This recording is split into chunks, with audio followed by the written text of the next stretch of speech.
Okay, so we're going to be going through an example of factoring a difference of squares binomial. So, this is actually very simple. It's just kind of remembering some basic rules. And once you know those, then it's easy to do this very quickly without even writing out the steps. So I like to think of it as, it's binomial, so it's two separate terms. We have x squared. Oh, I'm sorry, I'm on the wrong thing. Let me get back to this. Okay. We have x squared over here, and then we have negative 16. Those are our two terms. So, and then we want this to be in the form when we're factoring something times something else. Basically what you do, you find the factors of each term. So the factors of x squared are x.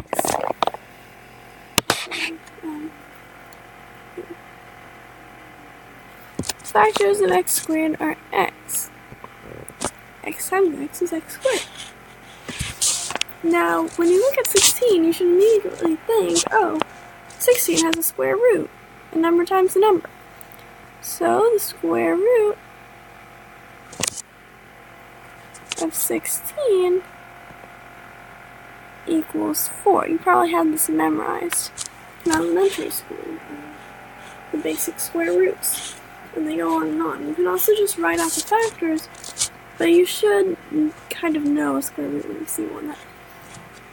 And then it's just remembering your basic rules of multiplication. Positive times a positive times a positive equals a positive.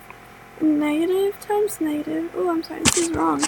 Doesn't equal a negative, it equals a positive.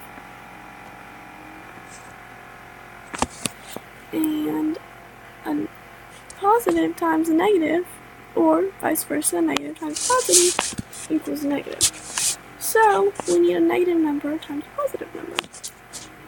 So we know it's going to be x. When you distribute it, it's going to be x squared. And then you know that it's going to be one's positive and one's negative, and it's 4. Okay, so pretty simple.